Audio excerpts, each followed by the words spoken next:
നമസ്കാരം. തുടർച്ചയായ 10-ാം ദിവസവും മുഖ്യമന്ത്രി ആരെന്ന് തീരുമാനിക്കാനാവാതെ കോൺഗ്രസ്.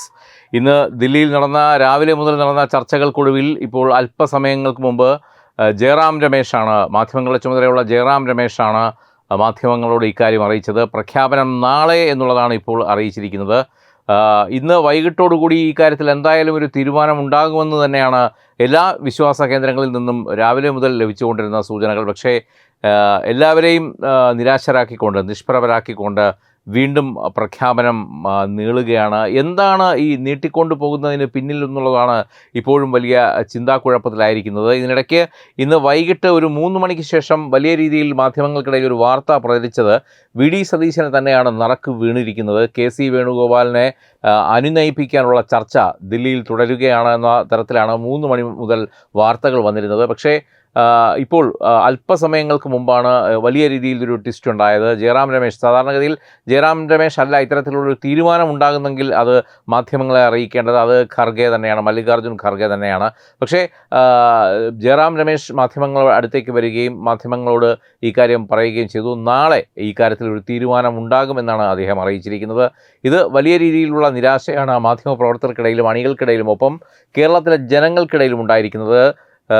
ഇന്ന് 10 ദിവസം കഴിയുകയാണ്. തെരഞ്ഞെടുപ്പ് റിസൾട്ട് പ്രഖ്യാപിച്ച ശേഷം 10-ാം ദിവസമാണിന്ന്. ഈ 10-ാം ദിവസത്തിലും ആകുന്നില്ല എന്ന് പറയുമ്പോൾ ഇത് ജനാധിപത്യ മര്യാദയോടുള്ള ഒരു വെല്ലുവിളി തന്നെയായി എല്ലാവരും വിലയിരുത്തപ്പെടുന്നു. വലിയ ഗുരുതരമായ പ്രതിസന്ധിയിലേക്കാണ് കോൺഗ്രസ് പോകുന്നത് എന്നുള്ള സൂചന തന്നെയാണ് രാഷ്ട്രീയ നിരീക്ഷകർ അടക്കമുള്ളവർ സമൂഹ മാധ്യമങ്ങളിൽ പങ്കുവയ്ക്കുന്നത്. കാര്യം 102 എന്നുള്ള ഒരു മാന്ത്രിക സംഖ്യയിൽ വലിയ ഭൂരിപക്ഷത്തോടു കൂടി, അവർ സ്വപ്നം കണ്ടതിലും അപ്പുറമുള്ള ഒരു ഭൂരിപക്ഷത്തിലാണ് ജനങ്ങൾ അവരെ അധികാര സ്ഥാനത്തിലെത്തിച്ചത്. പക്ഷേ ജനങ്ങളോട് വെല്ലുവിളിച്ചുകൊണ്ട് 3 പേർ ചേർന്ന് മുഖ്യമന്ത്രി പദത്തിന് വേണ്ടി ഒരു സമരസപ്പെടലും ഇല്ലാതെയുള്ള വലിയ സംഘർഷം മുന്നോട്ട് പോകുമ്പോൾ അത് ജനാധിപത്യ മര്യാദയോടുള്ള തികഞ്ഞ അവഗണനയും വെല്ലുവിളിയുമാണെന്നാണ് മാധ്യമ പ്രവർത്തകരും ഒപ്പം രാഷ്ട്രീയ നിരീക്ഷകരുമൊക്കെ ഇപ്പോൾ ഈ വിഷയത്തെ ചൂണ്ടിക്കാണിക്കുന്നത്. ശരിക്കും അക്ഷരാർത്ഥത്തിൽ അത് ശരിയുമാണ്. കാര്യം ഇത്രയൊന്നും നീട്ടിക്കൊണ്ടു പോകേണ്ട യാതൊരു സാങ്കേതികത്വവും ഇതിനകത്തില്ല എന്നുള്ളതാണ്. ഒരു വട്ടമേശ സമ്മേളനത്തിൽ തീർക്കാനുള്ള കാര്യമേ ഉള്ളൂ.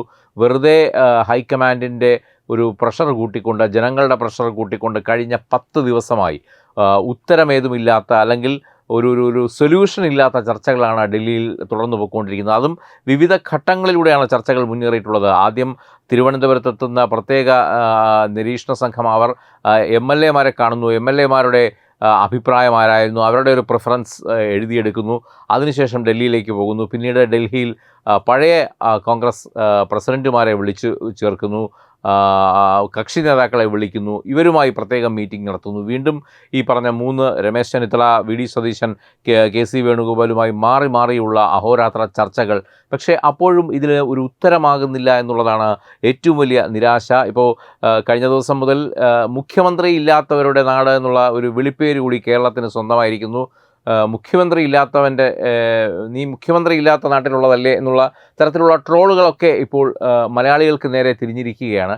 അപ്പോൾ അത്തരത്തിൽ വലിയ ഇത് ട്രോളുകളായി നിറയുന്നുണ്ടെങ്കിലും ഇതിൻ്റെ ഒരു സ്വഭാവം, ഇതിൻ്റെ ഒരു സ്വരം പതുക്കെ മാറുകയാണ്. ഇത് വലിയ ഗുരുതരമായ പ്രത്യാഘാതങ്ങളിലേക്ക് പോവുകയാണ്. അതുകൊണ്ട് തന്നെ നാളെ എന്നുള്ളൊരു ഓപ്ഷൻ അപ്പുറം ഇനി കോൺഗ്രസ്സിന് ഒരു ചോയ്സ് ഇല്ല എന്നുള്ളതാണ്. എന്തു തന്നെയായാലും നാളെ ഒരു പ്രഖ്യാപനം നടത്തിയേ മതിയാവും. അതുകൊണ്ട് തന്നെ ഇന്ന് രാത്രി ദില്ലിയിൽ വളരെയധികം നിർണായകമായൊരു രാത്രിയാണ്. ഒരുപക്ഷെ രാത്രി ഹൈക്കമാൻഡിന് ഉറക്കമില്ലാത്തൊരു രാത്രിയായിരിക്കുമെന്ന്. ഇന്നുകൊണ്ട് എന്തായാലും ഈ വിഷയത്തിൽ ഒരു അന്തിമ തീരുമാനം എത്തിയേ പറ്റൂ. തീരുമാനം എന്തായാലും നാളെ സൂര്യൻ ഉദിച്ചു കഴിയുമ്പോൾ അത് പൊതുജനങ്ങളുടെയും മാധ്യമങ്ങൾക്ക് മുമ്പിൽ പറഞ്ഞേ മതിയാവൂ എന്നുള്ള ഒരു കണ്ടീഷനിലേക്ക്, ഒരു നിർബന്ധിതമായ ഒരു അവസ്ഥയിലേക്ക് ഹൈക്കമാൻഡ് നീങ്ങുകയാണ്. എന്തായാലും നാളെ ഇതിന്മേൽ അന്തിമമായ ഒരു തീരുമാനമുണ്ടാകും എന്ന് തന്നെയാണ് അല്പസമയങ്ങൾക്ക് മുമ്പ് ജയറാം രമേശ് ദില്ലിയിൽ മാധ്യമങ്ങളോട് പറഞ്ഞത്. അപ്പോൾ എന്താകും ആ തീരുമാനം? ആ തീരുമാനത്തിന് വേണ്ടിയുള്ള കാത്തിരിപ്പിലാണ് കേരള ജനതയും മാധ്യമലോകവും ഒപ്പം രാഷ്ട്രീയ ലോകവും. വെബ് ഡെസ്ക് തത്തുമൈ ന്യൂസ്. വിട്ടുവീഴ്ചയില്ലാത്ത നിലപാടുകളുമായി ദേശീയതയുടെയും സമാജത്തിൻ്റെയും ശാക്തീകരണത്തിനു വേണ്ടി തത്തുമയിയുടെ ജൈത്രയാത്ര തുടരുകയാണ്. യൂട്യൂബിൽ മാത്രം തത്തുമയിക്ക് 10 ലക്ഷം സബ്സ്ക്രൈബേഴ്സിലേക്ക് എത്താൻ ഏതാനും ചുവടുകൾ മാത്രമാണ് ബാക്കി. മറ്റ് സോഷ്യൽ മീഡിയ പ്ലാറ്റ്ഫോമുകളിലും തത്തുമയിയുടെ നിറസാന്നിധ്യം തുടരുകയാണ്. ഈ അവസരത്തിൽ ഞങ്ങൾക്ക് നിങ്ങളോടുള്ള അഭ്യർത്ഥന ഞങ്ങളോടൊപ്പം നിൽക്കുക എന്നുള്ളതാണ്. നിങ്ങൾ ഉപയോഗിക്കുന്ന ഏത് സോഷ്യൽ മീഡിയ പ്ലാറ്റ്ഫോം ആണെങ്കിലും ഞങ്ങളുടെ വരിക്കാരാകുക, ഞങ്ങളെ സബ്സ്ക്രൈബ് ചെയ്യുക.